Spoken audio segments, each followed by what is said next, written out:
നമസ്കാരം. ഞാൻ Moideen Shah, Indian union minority ലീഗിൻ്റെ പ്രസിഡന്റ്. ബഹുമാനി, നിങ്ങൾക്കെല്ലാവർക്കും എൻ്റെയും എൻ്റെ ഗ്രൂപ്പിൻ്റെയും അഭിനന്ദനങ്ങളും ആശംസകളും. നീലക്കുയിൽ എന്ന സിനിമയുടെ 70ാമത് വാർഷികാഘോഷം 24-ാം തീയതി തിങ്കളാഴ്ച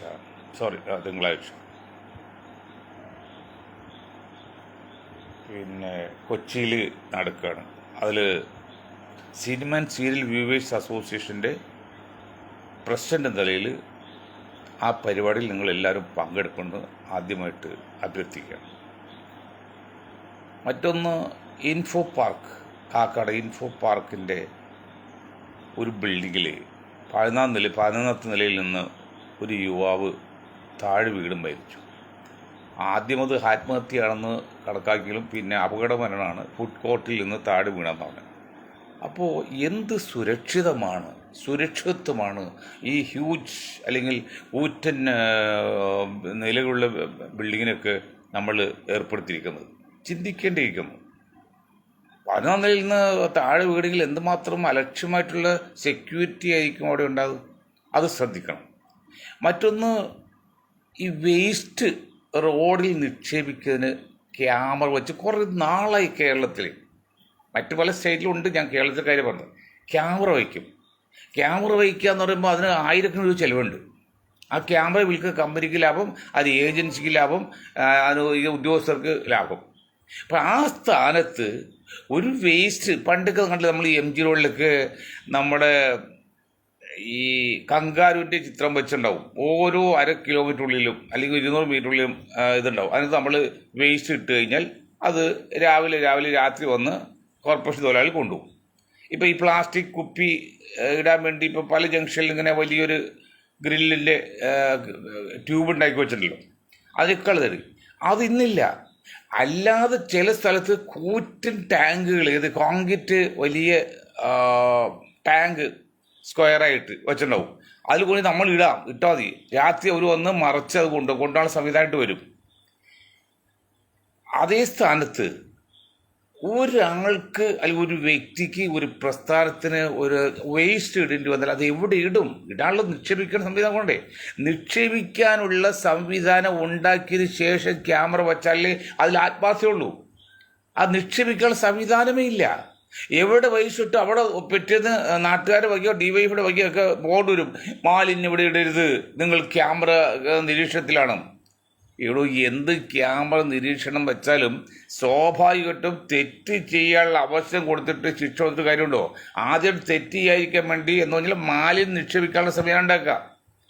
ഇപ്പോൾ കുപ്പികളിൽ പിന്നീട് മറ്റേ പ്ലാസ്റ്റിക് വിൽക്കാൻ പാടില്ല കടകളിൽ എന്ന് പറയും. എന്നിട്ട് 50 രൂപ പ്ലാസ്റ്റിക് മാലിന്യം നീക്കാൻ വേണ്ടി പഞ്ചായത്ത് വരും, അല്ലെങ്കിൽ കോർപ്പറേഷൻ വരും. അപ്പം അവിടെ പ്ലാസ്റ്റിക് വിൽക്കാൻ പാടില്ല, പിന്നെ എങ്ങനെ മാലിന്യം വരും? അപ്പോൾ ഇതെല്ലാം അർത്ഥശൂന്യമാണ്. കുറേ വർഷങ്ങൾക്ക് യാതൊരു തത്വദീക്ഷയില്ലാതെയാണ് നമ്മുടെ സർക്കാരുകൾ, LDF ആണെങ്കിലും UDF ആണെങ്കിലും ഏതാണെങ്കിലും. ഇപ്പോൾ കണ്ടില്ലേ, മലപ്പുറത്ത് വിദ്യാർത്ഥികൾക്ക് 10-30,000 സീറ്റ് കുറവുണ്ട്. മലപ്പുറം മാത്രമല്ല, മലബാർ ഏരിയയിൽ. മലബാർ എന്ന് പറയുമ്പോൾ എന്തോ ആൾക്കാർ തെറ്റിദ്ധാരണ, ഉത്തര കേരളം എന്ന് പറയാം. അവിടെ അത് കാർത്തിക കമ്മീഷൻ റിപ്പോർട്ട് അവതരിപ്പിച്ചു, മാസങ്ങളായി. എന്നിട്ട് നമ്മുടെ വിദ്യാഭ്യാസ ഉപദേശിച്ച ചെവുംകുട്ടി സഖാവേ അത് നിങ്ങൾ തുറന്നു നോക്കിയില്ലല്ലോ, വലിയ പരാതിയുണ്ട്. ആ വിഷയം നമ്മൾ ഇന്നത്തെ അല്ല, പറയാം. അപ്പം അങ്ങനെ മാലിന്യം നിക്ഷേപിക്കാനുള്ള സംവിധാനം ഉണ്ടാക്കിയതിന് ശേഷം വേണം നിങ്ങൾ ക്യാമറ വെച്ച് ആൾ പിടിക്കാനും ശിക്ഷിക്കാനും. അതൊന്നുകൂടി ശ്രദ്ധിക്കണം. മറ്റൊന്ന്, ഇപ്പോൾ അറിയാമല്ലോ, കർണാടകയിൽ നമ്മുടെ ഒരു സുഹൃത്ത് 3 പേരുണ്ടെന്ന് ഇപ്പോൾ അറിവ് കിട്ടിയ 3 പേര് ഒരു ലോറിക്കകത്ത് പെട്ടിക്കുന്ന അടിയിൽ 16 മീറ്ററായിട്ട് ഉയരത്തിൽ മണ്ണ് വീണ്ടതൊക്കെ പറഞ്ഞാൽ അതിൻ്റെ ജീവനുണ്ടോ ഇല്ലെന്നും അറിയില്ല. ആ കർണാടക ഗവൺമെൻറ് ആദ്യം കാണിച്ച അലസതയും നമ്മുടെ ഗവൺമെൻറ് ശ്രദ്ധക്കുറവും പിന്നീട് അത് ശ്രദ്ധിച്ചപ്പോൾ പരിപാടി മുന്നോട്ട് പോയതും ഒക്കെ വച്ച് നോക്കുമ്പോഴേ നമ്മുടെ മലയാളികൾക്ക്, നിങ്ങൾ എന്തൊക്കെ കുറ്റം പറഞ്ഞാലും നമ്മുടെ മലയാളികളുടെ അക്കാര്യത്തിലുള്ള ശ്രദ്ധ. ഇപ്പോൾ പാറവട, നമ്മുടെ ഇവിടെ പാറവട തൊഴിലാളികളും അവിടെ ബുൾഡോസറൊക്കെ ആയിട്ട് 1000 കണക്കിന് വരുമായിരുന്നു. അന്ന് വെള്ളപ്പൊക്കം ഉണ്ടായപ്പോൾ അധ്വാനത്തെ വിലറിയുന്ന മത്സ്യത്തൊഴിലാളികൾ അവൻ്റെ എല്ലാം മാറ്റിവെച്ചുകൊണ്ടല്ലേ വന്ന് ഫ്രീ ആയിട്ട്. അതാണ് മലയാളികളുടെ ഗുണം. ഇത് എത്ര ദിവസമായി അതിനകത്തുള്ള ആ വ്യക്തിയുടെ ജീവൻ എങ്ങനെ ശാസ്ത്രീയമായിട്ട് രക്ഷിക്കാം ചിന്തിക്കൊണ്ട് കണ്ടോ. ഇന്നലെ നമ്മൾ പറഞ്ഞു, പണ്ട് റോഡ് പണിയുമ്പോഴും ഇങ്ങനെ സ്ലോപ്പാക്കി മല താഴ്ത്തുന്നത്. ഇപ്പം ഇത് കുത്തനെ താഴ്ത്തും, എന്നിട്ട് വേണമെങ്കിൽ കോൺക്രീറ്റ് ചെയ്യും. അത് എത്ര ആൾ നിൽക്കും? തന്നെ ഇരട്ടി ബലമുള്ളവൻ്റെ മുൻപിൽ ഏത് അഭ്യാസിയും വിജയിക്കില്ല എന്ന് പറയും. അതുപോലെ എത്ര ശക്തിയിൽ കോൺക്രീറ്റ് ചെയ്താലും അത് കുറച്ച് തള്ളിപ്പോവും. അതിനാണ് അതിൻ്റെ സിറ്റുവേഷൻ, സാഹചര്യം ഒപ്പിച്ച് സ്ലോപ്പാക്കിയിടുന്നത്. പണിയാണ്ട് ശ്രീമുലകര ഇപ്പോൾ എയർപോർട്ടിൽ അവിടെ ഹെർബർട്ട് റോഡുണ്ട്. പണ്ട് രാജാവ് പണിതാണ്. നിങ്ങൾ ആലോചിച്ച് നോക്ക്. ഏതാണ്ട് അതൊരു 30 ഡിഗ്രി ആയിട്ട് ചരിച്ചാണ്. 90 ഡിഗ്രി നേരെയാണല്ലോ. അത് അത്ര സ്ലോപ്പാക്കി ഇട്ടിരിക്കുന്നത്.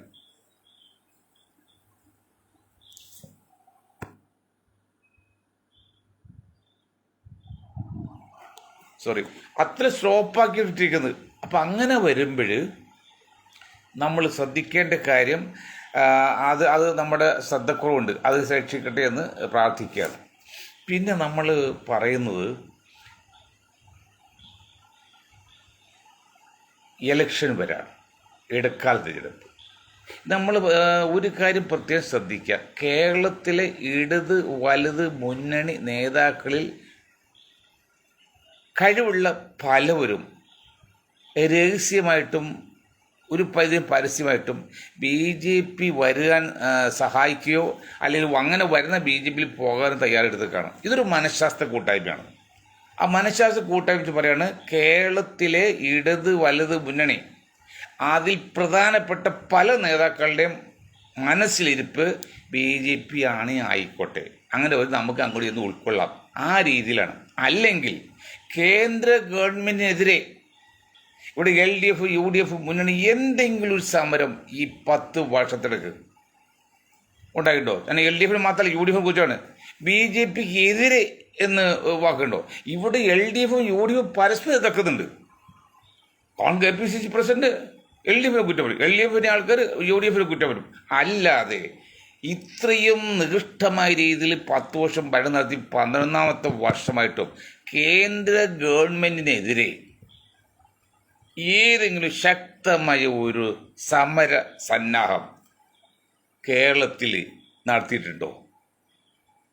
RSSനെതിരെ വിമർശനം, സംഘപരിവാറിനെതിരെ വിമർശനം ഈ ഇടത് വലത് മുന്നണിയിലെ ഏതെങ്കിലും പ്രധാനപ്പെട്ട നേതാക്കളായാലും പറയുന്നുണ്ടോ? അപ്പോൾ ഇതൊക്കെ ഒരു മണൽ ചിറയാണ്.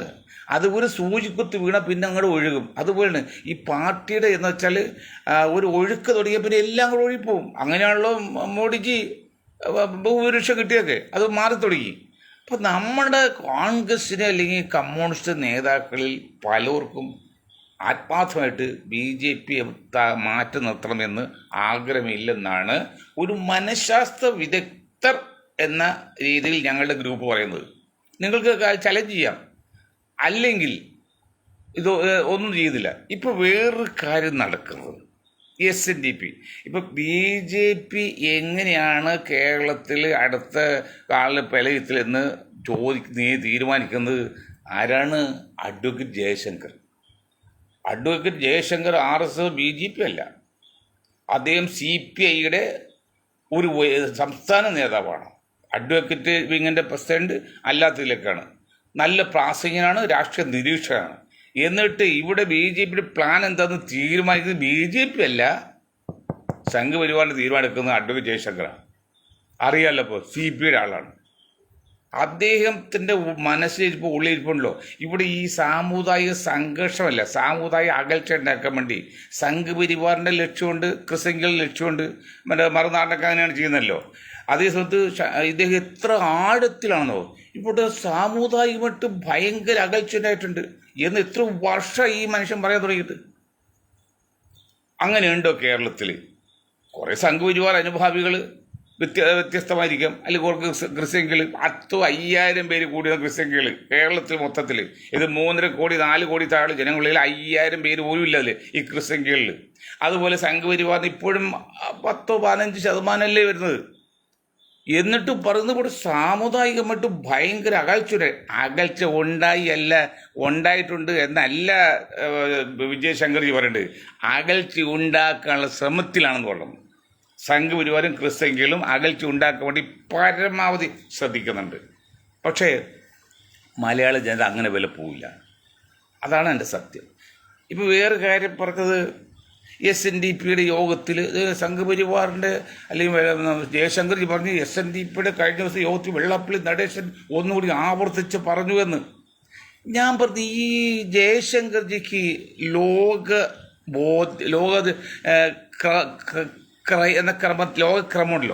ലോകക്രമത്തിൽ വിവരമില്ലേ? എന്താ നിങ്ങൾ വലിയ നേതാവ്, വലിയ ശാസ്ത്രജ്ഞനൊക്കെ ആണല്ലോ, നിങ്ങൾ ബുദ്ധിമാനുമൊക്കെ ചിന്തകനാണല്ലോ.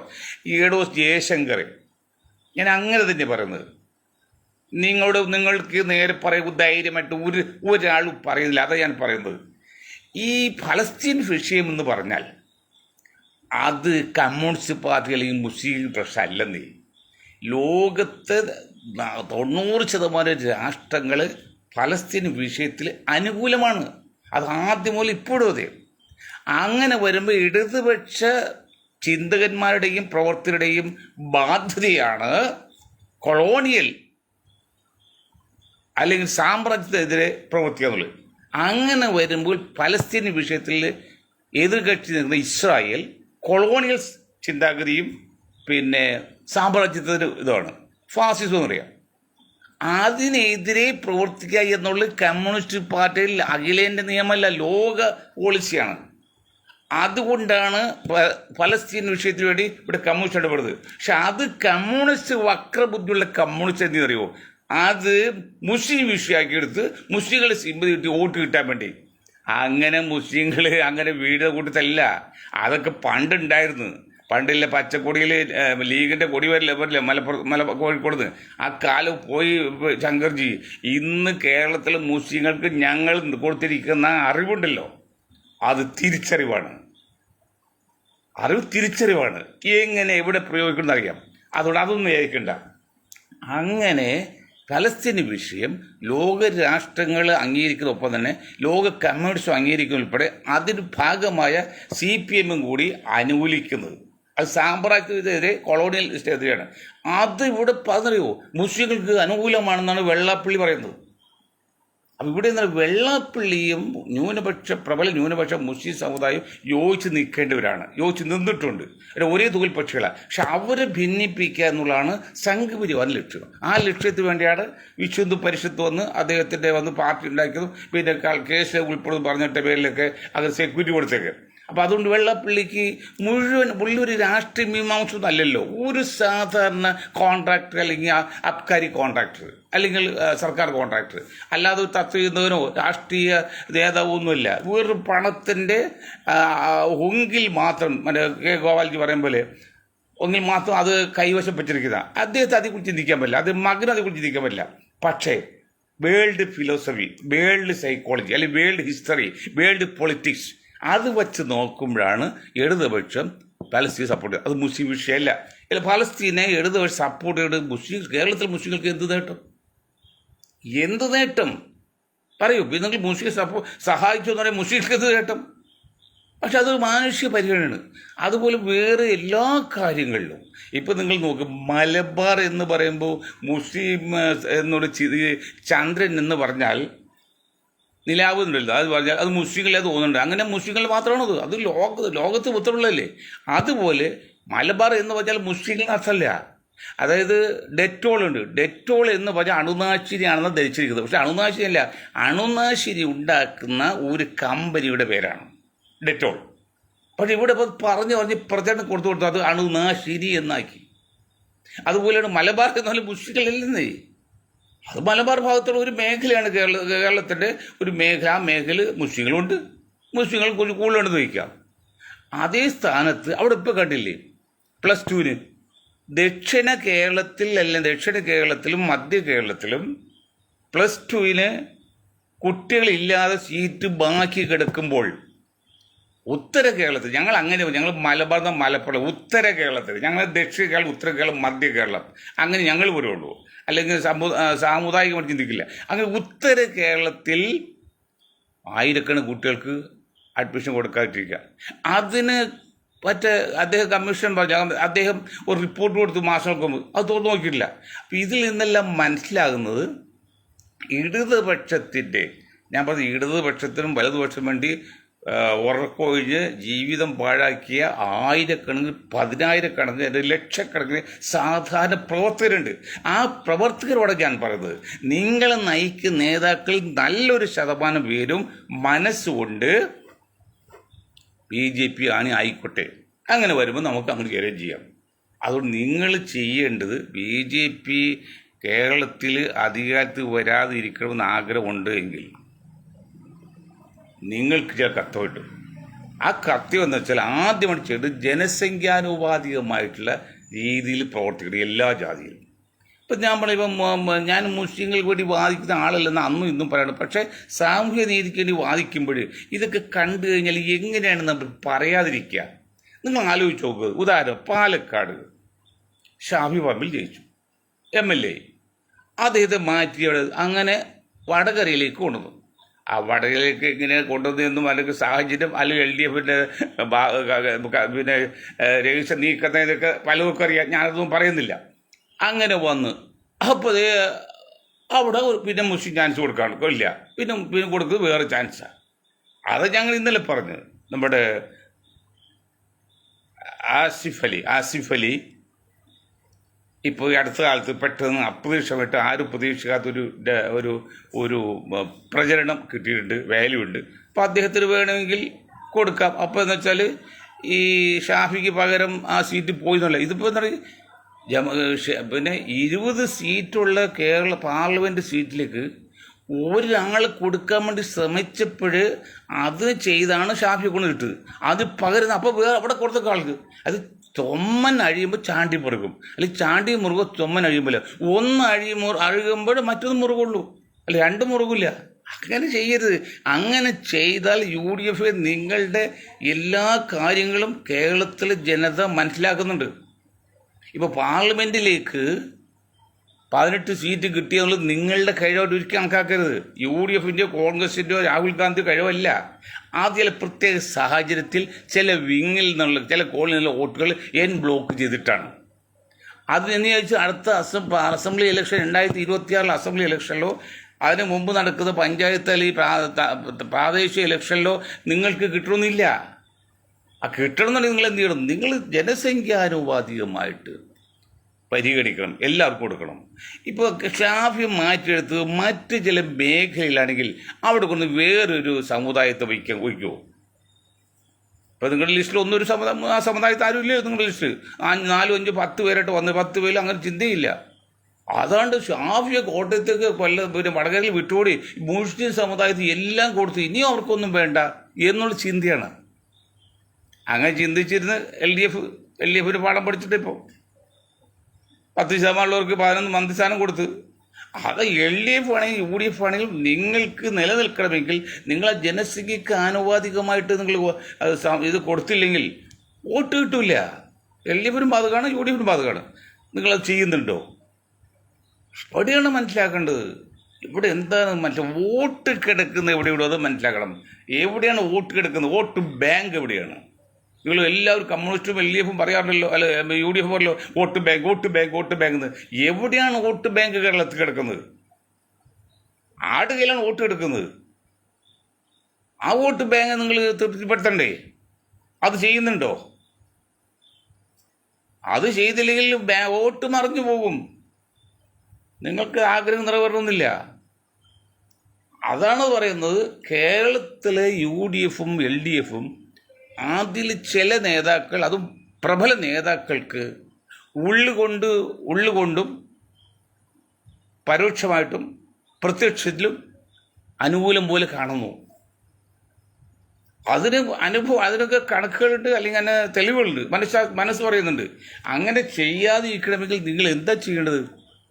BJPക്കെതിരെ ശക്തമായ പ്രതികരണം ചെയ്യുക, അല്ലെങ്കിൽ സമരം ചെയ്യുക. പ്രത്യേകിച്ച് കേന്ദ്ര ഗവൺമെൻറ് ഒരൊറ്റ സമരം കഴിഞ്ഞ 10 വർഷമായിട്ട് കേരളത്തിൽ ഈ കേന്ദ്ര ഗവൺമെൻറ് ഇപ്പോൾ ഗ്യാസ് വർദ്ധനവ് ഉണ്ടായല്ലോ, എന്തൊരു അനീതിയായിരുന്നു.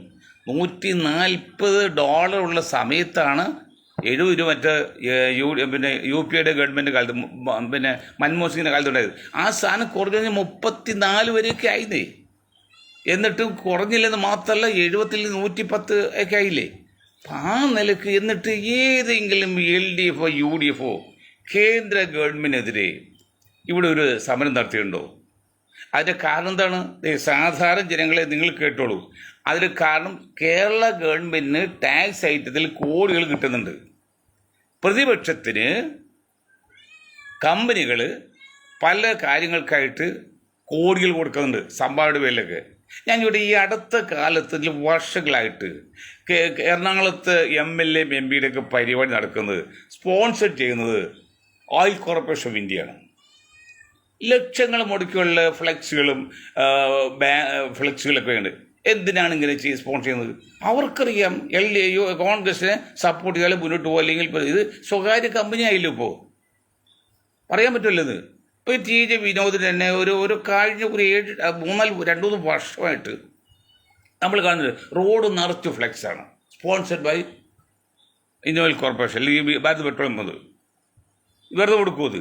അപ്പോൾ അതാണ് ഞാൻ പറഞ്ഞത്, നിങ്ങൾ LDFനും UDFനും വേണ്ടി വോട്ട് ചെയ്ത് ജീവിതം പാഴാക്കിയ ജനലക്ഷങ്ങളെ നിങ്ങളോട് പറയാനുള്ളത്, നിങ്ങൾ മനസ്സിലാക്കുക, നിങ്ങൾ നന്നാക്കാനല്ല ഈ നേതാക്കൾ, അവർക്ക് സമ്പാദിക്കാനും അവർക്ക് ലക്ഷ്യങ്ങൾ ഉണ്ടാക്കാനും മാത്രമാണ്. ആ നിലക്ക് അധികാരം എങ്ങോട്ടാണെന്ന് വെച്ചാൽ അങ്ങോട്ട് പറയും. അതുകൊണ്ട് BJP ആണെങ്കിൽ ആയിക്കോട്ടുന്നുണ്ട്. അങ്ങനെ ആകാതെ ഇരിക്കണമെങ്കിൽ നിങ്ങൾ ഉണർന്ന് പ്രവർത്തിക്കുകയും നിങ്ങളുടെ നേതാക്കളോട് നിങ്ങൾ എന്ത് ചെയ്യണം, വേണ്ടത്ര സ്വാധീനം ചെലുത്തുകയും ചെയ്യണം. BJPക്ക് എതിർപ്പിക്കണം. ഈ നമ്മൾ KPCC പ്രസിഡൻ്റായിട്ട് ഇരുന്ന ആൾ ഒരു പ്രസ്താവനയെങ്കിലും കേന്ദ്ര ഗവൺമെൻറ്റിനെതിരെയോ BJPക്കെതിരെയോ പറഞ്ഞിട്ടുണ്ടോ? അദ്ദേഹം പ്രസിഡൻ്റായിട്ട് ഇപ്പോൾ 3-4 വർഷമായതൊക്കെ പോണത്. ഒരു പ്രസ്താവന ഏതിൽ പേപ്പറിൽ വന്ന് കാണിച്ചത് നിങ്ങൾ കാണിച്ചിരാവോ? BJPക്കെതിരെ പ്രസ്താവന ഉണ്ട്, ഞങ്ങൾ വേണ്ടിയെന്ന് BJPയിൽ പോകാൻ നിങ്ങൾ സപ്പോർട്ട് വേണ്ട, അല്ലെങ്കിൽ RSS ശാഖ ഞങ്ങൾ സപ്പോർട്ട് ചെയ്യുന്നുണ്ട്, ഇങ്ങനെയുള്ള പ്രസ്താവന ഉണ്ട്. അല്ലാതെ BJPക്കെതിരെയുള്ള പ്രസ്താവന KPCC പ്രസിഡന്റ് ഓർമ്മണം, KPCC പ്രസിഡന്റാണെന്ന് ഓർമ്മണം, അല്ല ലോക്കലല്ല. ഉണ്ടോ? പ്രതിപക്ഷ നേതാവ് ഒരു പ്രസ്താവന ഉണ്ടോ? കാരണം അവർക്കൊന്നും BJPക്ക് എതിർക്കാറില്ല. അവർക്ക് എങ്ങനെ കേരളത്തിൽ UDF അധികാരം അവർക്ക് മുഖ്യമന്ത്രി ആകണമെന്നല്ലാതെ മറ്റൊരു ചിന്തയില്ല. മറ്റൊരു ചിന്ത ഉണ്ടായിരുന്നെങ്കിൽ ഈ 1/3 ജനസംഖ്യയുള്ള ഈ സമുദായത്തിന് തിരികെ കയറ്റി വടകര കൊണ്ടേ തിരികെ കയറ്റിയപ്പോൾ അപ്പോൾ അവിടെ എടുത്തു കളഞ്ഞു. കാരണം ഒരു സ്കൂൾ അയച്ചു വേണം വേറെ സ്ഥലത്ത്. ഇത് ബുദ്ധികളിലെ കേരളത്തിലെ മുസ്ലിം സമുദായത്തിലെ ബുദ്ധിജീവികൾ മനസ്സിലാക്കുന്നുണ്ട്.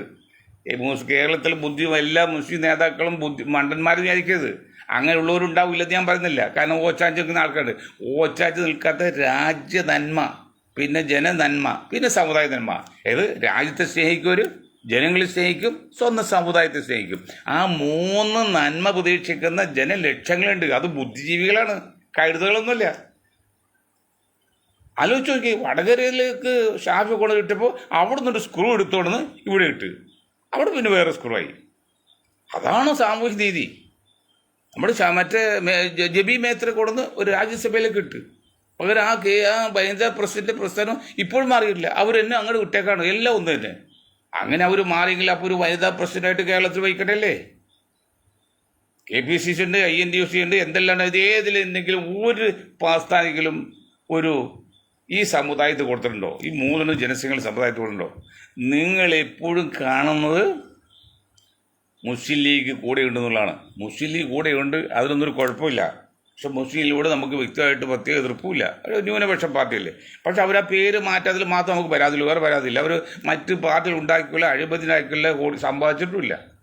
അപ്പോൾ മറ്റുള്ളവരെ ഉണ്ടാക്കിയപ്പോൾ വനം പ്രദേശമൊക്കെ മറ്റു ചില മന്ത്രിമാർ ഗ്യാങ് എത്ര ആയിരക്കണക്കിന് ഏക്കറാണ് കൈപ്പിടിച്ചില്ല. കണ്ണൂരും കാസർഗോഡും മറ്റേ ഇടുക്കിയിലൊക്കെ ഈ ആയിരക്കണക്കിന്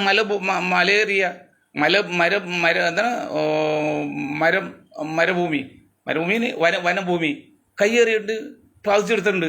മുസ്ലിം ലീഗിൽ ഏതെങ്കിലും നേതാക്കൾ ഒരു 10 ഏക്കർ സ്ഥലം ഇവിടെ എടുത്തായിട്ട് കാണുന്നത് വളരെ അൽപൂർവ്വം ചിലപ്പോൾ ഉണ്ടാക്കി കൊടുത്തുള്ളൂ. അതുകൊണ്ട് അവർ ആ നിലക്ക് നമ്മൾ കുറ്റപ്പെടുത്തില്ല. ഒരു അഴിമതി ചെയ്ത് കൊടുത്തില്ല. കുഞ്ഞാലിക്കുട്ടി സാഹിബൊക്കെ ഇത്രയും നിലക്ക് വേണമെങ്കിൽ കേരളം മുഴുവൻ അവർക്ക് ആക്കാം. അതും ചെയ്തിട്ടില്ല. അതിൻ്റെ ഏറ്റവും വലിയ തെളിവാണല്ലോ ഇന്നും മലപ്പുറത്ത് അല്ലെങ്കിൽ മലബാർ ഉത്തര കേരളത്തിൽ സീറ്റ് ഇല്ലാതെ കഷ്ടപ്പെടുന്നത്. പത്തനംതിട്ട, ഇടുക്കി, കോട്ടയം, ആലപ്പുഴ, തിരുവനന്തപുരം, എറണാകുളം ഇങ്ങനെ ജില്ലകളിലെല്ലാം +2 അഡ്മിഷന് കുട്ടികളില്ല. അതാണ് ആർട്ടിഐ കമ്മിറ്റി പറഞ്ഞത്. നിങ്ങൾ അവിടെ 139 251 സീറ്റ് കൂടുതൽ കൊടുക്കണം, അല്ലെങ്കിൽ 31 ഇവിടുന്ന് കുറക്കണം എന്നൊക്കെ പറഞ്ഞ് കൊടുത്തിട്ട് നമ്മുടെ ശിവൻകുട്ടി മന്ത്രിയൊന്നും അത് തുറന്നു നോക്കിയിട്ടില്ല. അത് കാരണം മുസ്ലിം ലീഗൊക്കെ ശക്തമായി ധ്യാനിച്ചോ. കേരളത്തിൽ 67% മുസ്ലിം ലീഗ് ഭരണത്തിലായിരുന്നു. അല്ല, ഒരു പ്രാവശ്യം മുഖ്യമന്ത്രി, 2 പ്രാവശ്യം ഉപമുഖ്യമന്ത്രി. എന്നിട്ട് പോലും അവർക്ക് ആ മലപ്പുറം ജില്ലയിലെങ്കിലും അല്ലെങ്കിൽ മലബാർ മേഖലയിലേക്ക് ആ +2 ഷോർട്ടേജ് പരിഹരിക്കാനുള്ള ഒരു ഉണ്ടായില്ല. അതിനർത്ഥം മറ്റ് പാർട്ടികളെ പോലെ അവർ അത്ര സ്വാർത്ഥരോ അല്ലെങ്കിൽ അത്ര സമ്പാദിച്ചില്ല. അതുകൊണ്ട് ഞാൻ കുറ്റപ്പെടുത്തില്ല. പക്ഷേ UDF മനസ്സിലാക്കണം, സതീശൻ മനസ്സിലാക്കണം, സുധാകരൻ മനസ്സിലാക്കണം. എന്താണ് മനസ്സിലാക്കേണ്ടത്? മുസ്ലിം ലീഗിൻ്റെ സപ്പോർട്ടിന് മാത്രം നിങ്ങൾ കേരളം ഭരിക്കാമെന്ന് വിചാരിക്കരുത്. അവരുടെ സപ്പോർട്ട് നിൽക്കട്ടെ, അതൊരു പരിധിവരെ സപ്പോർട്ട് തന്നെയാണ്, സംശയമില്ല. പക്ഷേ ആകെയുള്ള വോട്ടർമാരിൽ 4-ൽ 1 അവരുടെ കയ്യിൽ, ബാക്കി 3 ഭാഗം കിടക്കുന്നത് ഇപ്പുറത്താണ്. ഞങ്ങൾ അന്നും ഇന്നും പറയുന്നതാണ് ഇപ്പുറത്താണ്. എന്നിട്ട് അതിലെന്ത് ചെയ്യും? അതിൽ 10% LDF പോകുന്നുള്ളൂ. അവർ കൂടുതൽ കുറ്റം പറയാൻ പറ്റില്ല. പക്ഷേ ബാക്കിയെല്ലാം ചെയ്യുന്നത് കൈപ്പത്തിക്കാണ്. അങ്ങനെ പോകുന്ന പാർട്ടിയാണ് നിങ്ങൾ വർഷങ്ങളായിട്ട് ഈ അന്തോണിയും ഉമ്മൻചാണ്ടിയും ഇപ്പം സുധാകരനും സതീശനും ചെയ്യുന്നിട്ട് ഒതുക്കുന്നത്. അത് വേണ്ട പോനെ, അത് ഒതുക്കണ്ട. ഞങ്ങൾ പഞ്ചായത്ത് മെമ്പറാകാൻ MLA ആകാൻ MP ആറൊന്നുമില്ല, ഭരണത്തിൽ വരാനല്ല. പക്ഷേ സാമൂഹ്യ നീതി വേണം. എല്ലാ സമുദായങ്ങൾക്കും ജനസംഖ്യാനുപാതികമായിട്ട് ആ സംവിധാനം വേണം. ആ സംവിധാനം വേണമെന്ന് പറയാൻ കാരണം അപ്പോഴാണ് സാമൂഹ്യ നീതി ആവുള്ളൂ.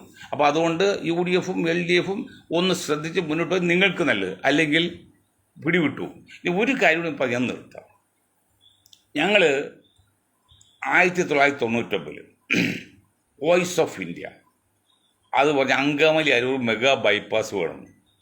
ഇന്നിപ്പോൾ അങ്കമാലിയിൽ നിന്ന് അരൂർക്ക് ഏതാണ്ട് 60 കിലോമീറ്ററാണ് എടപ്പള്ളി വഴി പോകുന്നത്.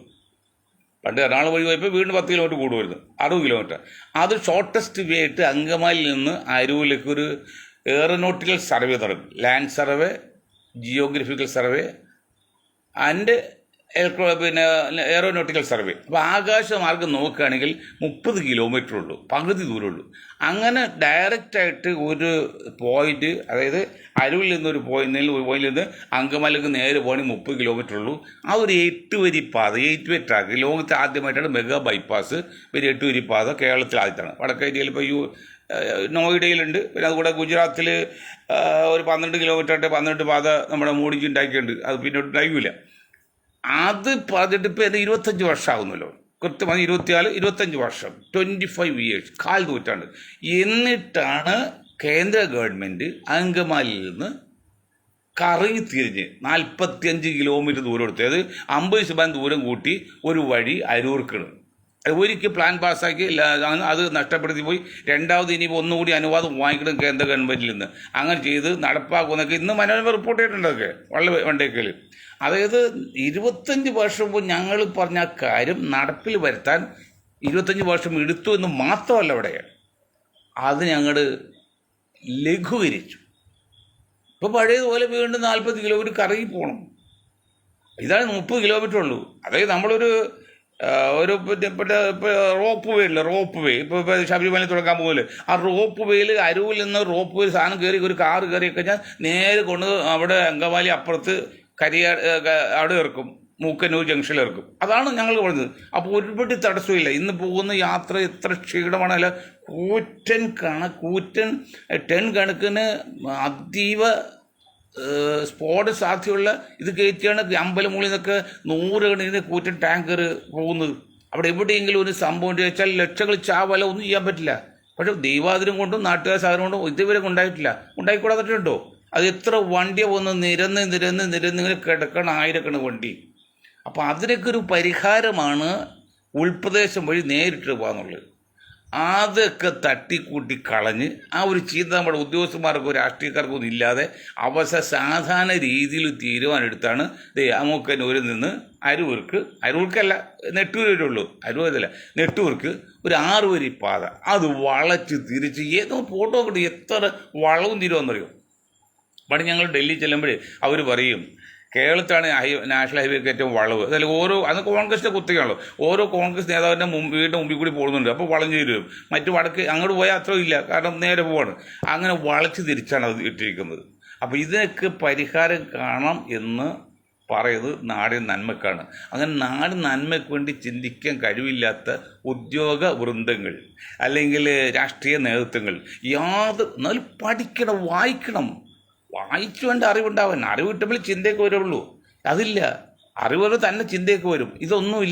ഇല്ലാതെ ആ കമ്മീഷൻ വാങ്ങി ജീവിച്ച് പണം ഉണ്ടാക്കുക എന്നല്ലാതെ ഒരു സാധ്യതയും നമ്മുടെ ജനങ്ങൾക്കും നാടിനും ചെയ്യുന്നില്ല. മൊത്തത്തിൽ എന്ന് പറയാൻ കാരണം, അല്ലെങ്കിൽ കൽക്കട്ട എന്ന തലസ്ഥാനം ഡൽഹിക്ക് മാറ്റിയപ്പോഴും നമ്മുടെ ചമ്പൽ താഴ്വരയിലായിരുന്നെങ്കിൽ ഇന്നത് ലോകത്തെ ഏറ്റവും വലിയ പട്ടണമായി വന്നേനെ, നഗരമായി വന്നേനെ, സിറ്റിയായി വന്നേനെ. അത് നമ്മുടെ നേതാക്കൾക്ക് ചിന്ത കിട്ടിയില്ല. ഉണ്ട് ഇപ്പോഴും തന്നെ തലസ്ഥാനം മാറ്റം പറയുമ്പോൾ എന്തോ ഞാൻ അപരാധം ചെയ്ത പറ്റണം. ഞങ്ങൾക്ക് തീവെട്ടുകൾ ചെയ്തിട്ടുണ്ട്, രാജ്യദ്രോഹം ചെയ്തിട്ടാണ്.